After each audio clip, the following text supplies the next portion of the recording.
Vote চলছে আলিপুরদুয়ার, কোচবিহার, জলপাইগুড়িতে। যত কাণ্ড কিন্তু কোচবিহারে। এখনো পর্যন্ত 150-রও বেশি অভিযোগ জমা পড়লো শুধুমাত্র কোচবিহার থেকে নির্বাচন কমিশনে। কথা বলবো প্রতিনিধি মৈত্রেয়ীর সঙ্গে। মৈত্রেয়ী, জানতে চাইবো কতগুলো অভিযোগ জমা পড়লো এবং মূল অভিযোগ কোনগুলোকে গুরুত্ব দিয়ে দেখছে নির্বাচন কমিশন। দেখো, এখনো পর্যন্ত মোট 383টি অভিযোগ জমা পড়েছে কমিশনের কাছে। তার মধ্যে কোচবিহার থেকেই শুধুমাত্র জমা পড়েছে 172টি অভিযোগ, আলিপুরদুয়ারে 135টি, জলপাইগুড়িতে 76টি। অভিযোগের মধ্যে বুথে ঢুকতে নাগলা, বুথে ভোট দিতে বাধা দেওয়ার যেমন অভিযোগ রয়েছে, তেমনই কিন্তু বুথের বাইরে অশান্তি, তার অভিযোগও কিন্তু রয়েছে। এই সব অভিযোগগুলোকে, যেখানে ভোটাররা ভোট দিতে পারছেন না, ভোটারদের ভয় দেখানো হচ্ছে, এই সমস্ত অভিযোগ যেরকম তারা গুরুত্ব সহকারে দেখছে এবং তার সঙ্গে সঙ্গে বুথের বাইরের অশান্তিকেও কিন্তু এখন বাড়তি গুরুত্ব দেওয়া হচ্ছে কমিশনের তরফ থেকে। তার কারণ কিছুক্ষণ আগেই আমরা জানিয়েছি আমাদের দর্শকদের যে জাতীয় নির্বাচন কমিশনের তরফ থেকেও নির্দেশ এসেছে যে কেন কোচবিহারের বুথের বাইরে অশান্তি হচ্ছে, সেই জিনিসটাকে ঠেকানোর জন্য অবিলম্বে ব্যবস্থা নেওয়ার কথা বলা হয়েছে। ফলে সব মিলিয়ে কিন্তু কোচবিহারে এখনো পর্যন্ত 172টি অভিযোগ জমা পড়েছে, যেটা এই 3 জেলার 3 লোকসভা কেন্দ্রের মধ্যে সর্বাধিক অভিযোগ কোচবিহার থেকে। আবার কোচবিহারে নতুন খবর, কোচবিহারে নতুন করে অশান্তি। কোচবিহারের এই পর্যন্ত যা খবর পাওয়া যাচ্ছে সিংহাসনের মহাসংগ্রামে, কোচবিহারের সিতায়ে দেখুন জগদীশ বসুনিয়াকে বুথে ঢুকতে বাধা। একটু অ্যাম্বিয়েন্স শোনায়।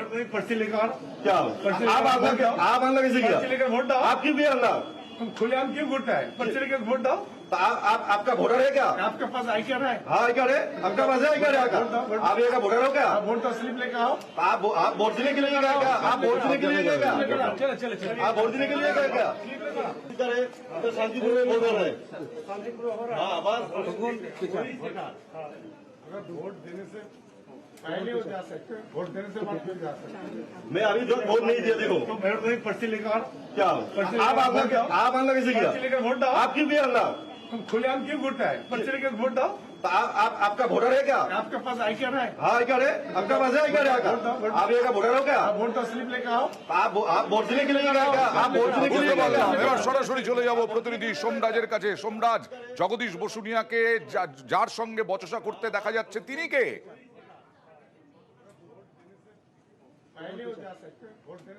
দেখো, তিনি নিজেকে বিজেপি কর্মী বলে দাবি করেছেন এবং তিনি ভোটের লাইনে দাঁড়িয়েছিলেন বলেই তিনি জানাচ্ছেন ভোটের লাইন। হ্যাঁ সোমরাজ, তাকে প্রথমে বাধা দেওয়া হয় এবং বাধা দেওয়ার পর তারপরে তিনি যখন বুথের ভেতরে ঢুকতে যান সেই সময় বচসায় জড়িয়ে পড়েন রীতিমতো বিজেপি কর্মীর সঙ্গে। বিজেপি কর্মীর তরফে তিনি বুথে ঢুকে এলাকার পরিবেশ নষ্ট করার চেষ্টা করছেন এবং তারপরেই সেক্টর অফিসার বেরিয়ে আসেন। রীতিমতো বচসায় জড়িয়ে পড়েন বিজেপি কর্মীর সঙ্গে কোচবিহারের তৃণমূল কংগ্রেস প্রার্থী। তারপরে সেক্টর অফিসার বেরিয়ে তিনি বলেন যে তৃণমূল কংগ্রেস প্রার্থী তিনি ভেতরে ঢুকতে পারবেন, কারণ তার ভেতরে ঢোকার অনুমতি রয়েছে, তিনি দেখতে পারবেন বুথের ভেতরে ভোট গ্রহণ প্রক্রিয়া কেমন চলছে। কিন্তু তবুও বিজেপি প্রার্থীর তরফে, বিজেপি কর্মী সমর্থকদের তরফে দাবি করা হয় যে তিনি কেন বুথের ভেতরে ঢুকছেন, এর দরুন এলাকার পরিবেশ নষ্ট হচ্ছে। দুপক্ষের মধ্যে তুমুল বচসায় শেষমেশ সেক্টর অফিসারের মধ্যস্থতায় তৃণমূল কংগ্রেস প্রার্থী তিনি বুথের ভেতর ঢুকতে পারেন। তারপরেই তিনি অভিযোগ করতে থাকেন যে এইভাবেই একাধিক জায়গায়, সিতাই বিধানসভার একাধিক জায়গায় বিজেপি সমর্থকদের তরফে বুথ জ্যামের পর্যন্ত তিনি অভিযোগ আনেন। সব মিলিয়ে দফায় দফায় সিতাইয়ের বেশ কিছু জায়গায় বিক্ষিপ্ত ঘটনা, বিক্ষিপ্ত অশান্তির অভিযোগ উঠে আসছে এবং তারপরেই তৃণমূল কংগ্রেস প্রার্থী যখন বিভিন্ন জায়গায় যাচ্ছেন তিনি অভিযোগ করছেন যে এভাবেই তাকে একাধিক জায়গায় বাধা দেওয়া হচ্ছে, তিনি বুথের ভেতরে ঢুকতে পারছেন না, যেমনটাই তার অভিযোগ। সব দিকে দফায় দফায় আমরা দেখেছিলাম সকালবেলাতেও এরকমই একটি ঘটনা ঘটে সিতাই বিধানসভায়, যেখানে তৃণমূল কংগ্রেসের ক্যাম্প সেখানে বসতে দেওয়া হয় না, বিজেপির তরফে অভিযোগ ওঠে। পরে প্রার্থী নিজে এসে তৃণমূল কর্মী সমর্থকদের বসায়, রীতিমতো তৃণমূল কংগ্রেস প্রার্থীর সামনে দুপক্ষ বচসায় জড়িয়ে পড়ে, হাতাহাতি হয় এবং তারপরে ফের এখন দেখা যাচ্ছে যে বিজেপি কর্মীর বিরুদ্ধে অভিযোগ তুললেন খোদ তৃণমূল কংগ্রেস প্রার্থী, তাকে বুথের ভেতর ঢুকতে দেওয়া হচ্ছে, তা নিয়ে বচসায় জড়িয়ে পড়েন তৃণমূল কংগ্রেস প্রার্থী এবং তার সঙ্গে বিজেপি কর্মী সমর্থকরা। ওকে, আমরা এই সবের দিকে লক্ষ্য রাখবো, তবে একটু অ্যাম্বিয়েন্সটা আরেকবার শুনিয়ে তারপরে আসবো। तो शांतिपूर्ण वोट हो रहे। हाँ बस अगर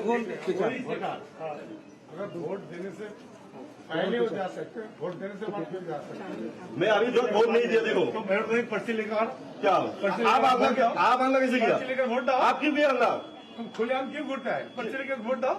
तो आपका वोटर है क्या आपके पास आई कार्ड है? हाँ आई कार्ड है आपका पास है आई कार्ड है आपका आप यहाँ का वोटर हो क्या आप वोट का स्लिप लेकर आओ। आप वोट देने के लिए गए क्या आप वोट देने के लिए गए क्या चलो चलो चलो आप वोट देने के लिए गए क्या शांतिपूर्वक वोट कर रहे हैं हाँ बस দেখলাম আমরা 168 নম্বর বুথে বাধার অভিযোগ। আমি বিজেপি মুখপাত্রর কাছে যাব। তৃণমূল তো এই অভিযোগটাই করছে কৌস্তব, যে নিরাপত্তা বাহিনী নিয়ে, কেন্দ্রীয় বাহিনী নিয়ে নিশীথ প্রামাণিক গোটা কোচবিহারটা দখল করতে চাইছে। তৃণমূল অভিযোগ করছে উদয়নকে বাধা, প্লাস জগদীশ বসু নিয়ে প্রার্থী তাকেও বাধা।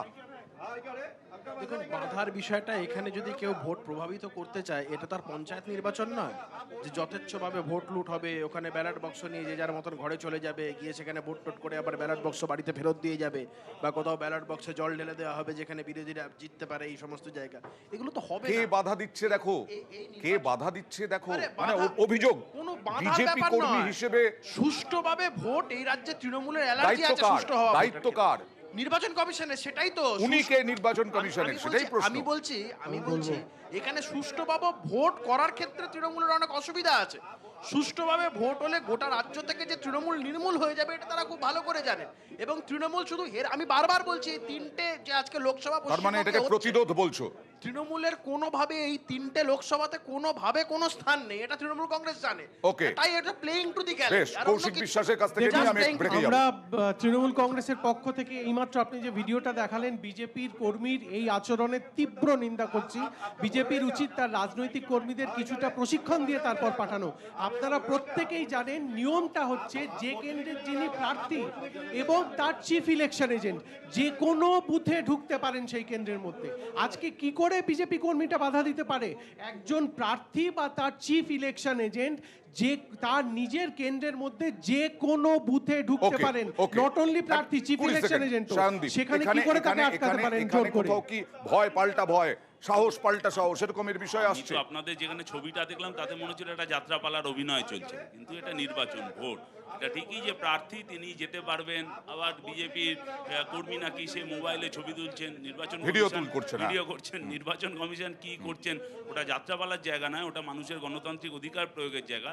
এইটা সবারই মাথায় রাখা উচিত। এবং প্রার্থী থেকে বিজেপি, আবারও বলছি, এই দুজনের মধ্যে যে বায়ানারি তৈরি করতে চাইছে, সাধারণ মানুষ এটা চাইছে না। সাধারণ মানে মানুষ প্রশ্ন হচ্ছে, স্বাভাবিকভাবে ব্যক্তিগতভাবে ভোটাধিকার প্রয়োগ একজন করতে চায়। মানুষ কখনো ওইভাবে একটা বুথের সামনে দাঁড়িয়ে ছবি তুলতে পারেন একদমই কিনা, একদমই তাই। ভিডিও করতে পারেন নির্বাচন কিনা? কমিশন এবং ঠিকই। আপনি এই যে প্রার্থী তৃণমূলের, বা তারও যে মানে প্রতিবাদের ধরনটা এত নরম, এত সাজানো, মানে তো বোঝাই না, যাচ্ছে উনি না মানুষ যে হিসেবেই সেটিংটা নরম। কিভাবে জগদীশ চলছে। বসু নিয়ে মানুষ হিসেবেই নরম, হ্যাঁ, নরম যতটা না হোক, উদয়ন গুহ কিন্তু যতটা ওনার গরম। তো যাই হোক, যেটা হ্যাঁ। অধিকার, যেটা বলছিল চিফ ইলেকশনে যেমন ক্যান্ডিডেট সব জায়গায় ঘুরতে পারে, কিন্তু ওনার নিজের অধিকার প্রয়োগ করার ক্ষেত্রে দাঁড়িয়ে এটা কি ওকে, নিশ্চিত এর মধ্যেও সেটিং খুঁজছে সিপিআইএম, এর মধ্যেও সেটিং খুঁজছে যোগাযোগ, এই সমস্ত কিছু। কিন্তু আমাদের আপডেট, আরো বড় খবর।